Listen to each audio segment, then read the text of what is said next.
Hello guys, मैं राजन, founder हाईफ्लायर foundation, और आज हम बात करेंगे एंटरप्रेन्योरशिप के बारे में। दोस्तों, आज देश का हर यंगस्टर एंटरप्रेन्योर बनना चाहता है। हर कोई चाहता है कि आगे जाकर खुद का बिजनेस शुरू करे, and this is also the right step ahead, क्योंकि देश की मौजूदा इकोनॉमिक कंडीशन और बढ़ती जॉब इनसिक्योरिटी हमें इंस्पायर करती है कि हम अपना फ्यूचर खुद के कंट्रोल में लें।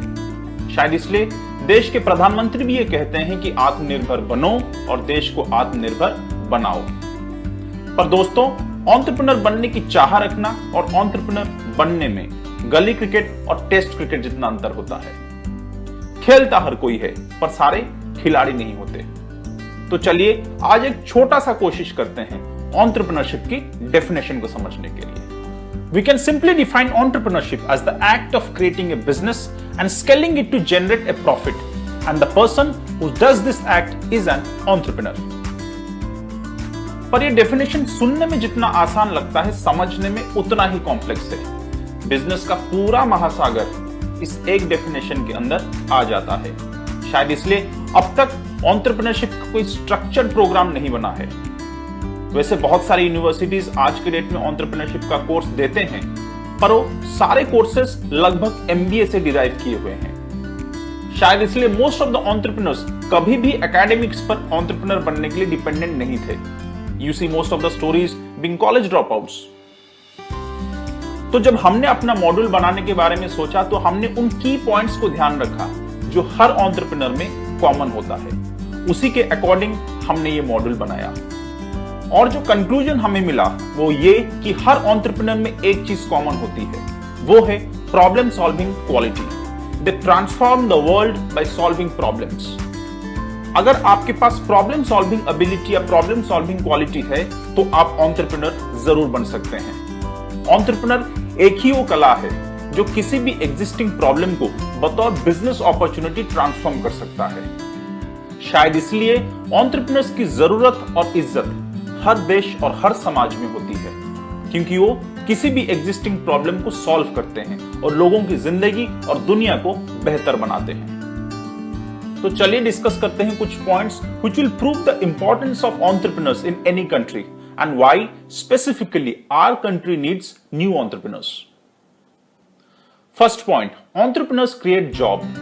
एंटरप्रेन्योर्स ना ही सिर्फ खुद को एंगेज करते हैं, पर अपने कंपनी को ग्रो करने के चक्कर में वो दूसरों को एंगेज भी करते हैं। जितनी उनकी कंपनी ग्रो करती है, उतना ही ज्यादा एम्प्लॉयमेंट जनरेट होता है और देश में कुछ हद तक बेरोजगारी कम हो जाती है। Second point, entrepreneurs innovate. Entrepreneurs by nature बहुत ही इनोवेटिव और क्रिएटिव होते हैं, इसलिए जो भी नई टेक्नोलॉजी आप अपने निजी जिंदगी में देखते हैं, वो किसी न किसी एंटरप्रेन्योर की ही देन है। ना ही वो नया प्रोडक्ट बनाते हैं, पर सोसाइटी को नया टेक्नोलॉजी भी इंट्रोड्यूस करते हैं। Third point, entrepreneurs create change. Entrepreneurs हमेशा ही परिवर्तन का हिस्सा हैं। परिवर्तन या चेंज जिससे हम हमेशा डरते हैं, क्योंकि कोई तो अपनी खुशी से अपने कंफर्ट जोन से बाहर नहीं निकलता। पर एंटरप्रेन्योरशिप ही बस ऐसा एक क्वालिटी है जो आपको रिस्क टेकिंग एबिलिटी देती है, ताकि आप अपने कंफर्ट जोन से बाहर जाएं और किसी भी चेंज को अडॉप्ट करें। और जैसे ही आप किसी चेंज को अडॉप्ट करते हैं, फिर पूरी दुनिया आपको फॉलो करती है। Fourth point, entrepreneurs give back to the society. Entrepreneurs जितना ज्यादा कमाते हैं, उतना ही ज्यादा टैक्स पे करते हैं और उतने ही ज्यादा सीएसआर देते हैं। सीएसआर मतलब कॉर्पोरेट सोशल रिस्पांसिबिलिटी, वो फंड जो सोशल कॉजेस में यूज होती है, गरीबों की लाइफ को बेहतर बनाती है। और गवर्नमेंट जितना ज्यादा टैक्स कलेक्ट करती है, उस पैसे को उतना ही समाज के विकास के लिए यूज करती है। Fifth point, entrepreneurs add to the national economy. देखिए, रेवेन्यू जितना जनरेट होगा, उसका वैल्यू उतना ही बढ़ेगा, और एंटरप्रेन्योर देश में यही प्रोसेस करते हैं। वो रेवेन्यू को रोटेट करते हैं ताकि उसकी वैल्यू बढ़े, और उसके बाद जितना वो एम्प्लॉयमेंट देंगे, उतने ही लोगों के पास पैसा आएगा और उतना ही लोग पैसा खर्च करेंगे।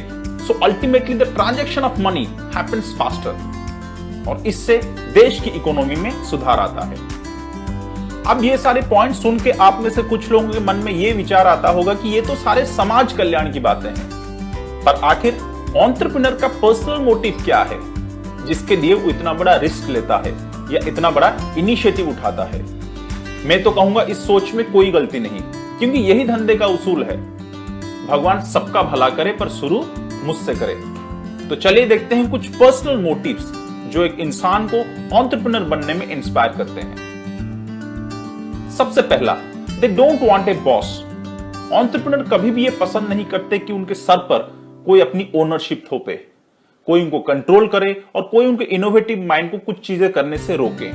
तो हमेशा वो फ्रीडम पसंद करते हैं और हमेशा अपने मनमर्जी की चीजों पे फोकस करना पसंद करते हैं। एंटरप्रेन्योर्स को ऐसा लगता है कि मैं कोई भी काम दूसरों से बेहतर कर सकता हूं या किसी भी काम को बेहतर उपाय से कर सकता हूं, इसलिए कभी भी वो अपने बॉस के साथ हाँ में हाँ नहीं मिला सकते, इसलिए वो अच्छे एम्प्लॉय नहीं बन पाते। सो अल्टीमेटली वो ये डिसाइड करते हैं मैं खुद का बिजनेस शुरू करूंगा और खुद के बिजनेस पर फोकस करके एक खुद बॉस बनूंगा। दूसरा point, they want flexible hours. Entrepreneurs बहुत मेहनत करते हैं, पर वो कब मेहनत करेंगे वो भी वो खुद डिसाइड करना चाहते हैं। दिन में 12 घंटा मेहनत करेंगे, पर कौन से 12 घंटा वो मैं खुद डिसाइड करूंगा। यही है एंटरप्रेन्योर की क्वालिटी। एंटरप्रेन्योर कभी भी किसी रेस्ट्रिक्टेड टाइम जोन में काम करना पसंद नहीं करते, इसलिए कोई भी 9 to 6 जॉब उन्हें शूट नहीं करता। उन्हें चाहिए फ्रीडम और flexibility of time. Third point, they want to work from anywhere. Entrepreneur सिर्फ टाइम की ही फ्लेक्सिबिलिटी नहीं बल्कि वर्क प्लेस की भी फ्लेक्सिबिलिटी चाहते हैं। They want to work from anywhere and any place they like. वो कभी भी एक शेड्यूल्ड ऑफिस कल्चर में फिट नहीं आते कि एक ही जगह पर बैठकर रोज काम करना, ये उन्हें पसंद नहीं। They want to travel the world, they want to explore the world. So entrepreneurship is also a very adventurous career. Fourth point, they don't fit into the corporate culture. Entrepreneur किसी भी कॉर्पोरेट में सुकून की नौकरी नहीं कर सकते, क्योंकि उनका उटपटांग दिमाग हमेशा हर काम में घुसने की कोशिश करता है ताकि वो हर काम को सीखे और अपने बिजनेस में इंप्लीमेंट कर पाए फ्यूचर में। इसलिए एंटरप्रेन्योर्स कभी भी एक शेड्यूल्ड स्ट्रक्चर्ड कॉर्पोरेट जॉब में अपने आप को फिट नहीं कर पाते, क्योंकि हमेशा वो लाइफ में एक्सेलरेटेड ग्रोथ चाहते हैं और हमेशा नई नई चीजों को सीखना चाहते हैं। Next point, entrepreneurs are curious. Entrepreneurs by nature बहुत ही क्यूरियस होते हैं, इसलिए हमेशा वो नई नई चीजों को ट्राई करते हैं। हमेशा नए सवाल उनके दिमाग में आता है, व्हाट, व्हाई, हाउ और most important, why not me. तो इन सवालों का जवाब ढूंढने के चक्कर में वो बहुत सारी नई चीजों को भी फाइंड आउट कर देते हैं, बहुत सारी नई चीजों को एक्सप्लोर करते हैं, जो उन्हें हेल्प करता है उनके क्रिएटिव दिमाग को बिल्ड करने के लिए। Next point, entrepreneurs are ambitious. Entrepreneurship कभी भी कमजोर दिल वालों के लिए नहीं है। वो इंसान जो कम में खुश हो जाए उसके लिए एंटरप्रेन्योरशिप नहीं है। Entrepreneurs always challenge the limit. उन्हें जिंदगी में सब कुछ चाहिए, वो कभी भी किसी एक जगह पर सेटिस्फाइड नहीं होते। उन्हें जिंदगी में नया मकाम चाहिए और जिंदगी में नए एडवेंचर्स चाहिए। अगर हम ये कहें कि एंटरप्रेन्योर्स आखिर लाइफ में कितना ग्रो करना चाहते हैं, then sky is the limit. पर दोस्तों, वो कहते हैं ना, पूत के पांव पालने में ही दिख जाते हैं। इसलिए अगर आप में भी एंटरप्रेन्योर क्वालिटी है तो आप में उसके कुछ लक्षण भी होंगे, जिसे हम कहते हैं एंटरप्राइजिंग स्किल्स।